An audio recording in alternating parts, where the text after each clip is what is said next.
ভণ্ড প্রতারক হইতে সাবধান হন, জেনে বুঝে শুনে কাজ করুন। আসসালামু আলাইকুম প্রিয় দর্শকবৃন্দ, সতর্কতা, পাওয়ারফুল, সাবধান। এই চ্যানেলে প্রবেশ করার আগে নিজেকে প্রস্তুত করুন। তন্ত্র কোনো খেলনা নয়, এটি শক্তির পথ, যা ভুল হাতে গেলে ধ্বংস ডেকে আনে। কিছু আমল এমন আছে যেগুলো করতে বেশি সময়ের প্রয়োজন হয় না, অনেক জ্ঞানের অধিকারীও হতে হয় না, কিছু এগুলোর ফজিলত অনেক বেশি। এগুলো বান্দার আমলনামাকে ভারী করে। আগে দোয়া বা সূরাটি তেলাওয়াত শুনে নিন, অনেক উপকারে আসবে।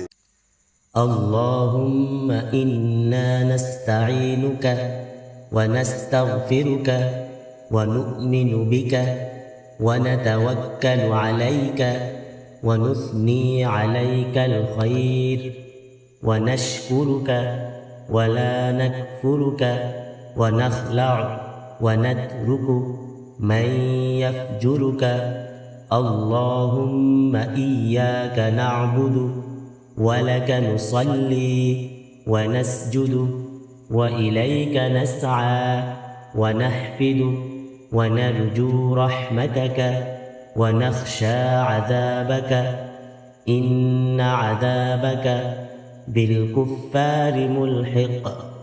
দোয়া কুনুতের বিশেষ ফজিলতসমূহ। ওয়াজিব আমল ও সুন্নাহ। হানাফি মাযহাব অনুযায়ী বিতুর নামাজে দোয়া কুনুত পড়া ওয়াজিব। রাসূল সাল্লাল্লাহু আলাইহি ওয়াসাল্লাম নিয়মিত এটি পাঠ করতেন। আল্লাহর সাহায্য ও ক্ষমা। এই দোয়ার মাধ্যমে আল্লাহর কাছে হেদায়ত, নিরাপত্তা এবং পাপের ক্ষমা চাওয়া হয়, যা বান্দাকে আল্লাহর প্রিয় করে তোলে। আত্মিক পরিশুদ্ধি ও প্রশান্তি। নিয়মিত পাঠে অন্তরে আল্লাহর ভয় বাড়ে, বিনয়ী মনোভাব তৈরি হয় এবং মানসিক দুশ্চিন্তা দূর হয়। বিপদ থেকে নিরাপত্তা। বিশেষ করে বিভিন্ন বিপদে ও দুর্যোগের সময় এই দোয়ার মাধ্যমে আল্লাহর কাছে আশ্রয় চাওয়া হয়। ঈমান ও বিশ্বাসের দৃঢ়তা। এই দোয়ার প্রতিটি শব্দ আল্লাহর ওপর অটল বিশ্বাস ও ভরসার জানান দেয়। পড়ার নিয়ম। বিতুর নামাজের তৃতীয় রাকাতে সূরা ফাতিহা ও অন্য সূরা মেলানোর পর রুকুতে যাওয়ার আগে হাত তুলে বা বেঁধে এটি পাঠ করা হয়।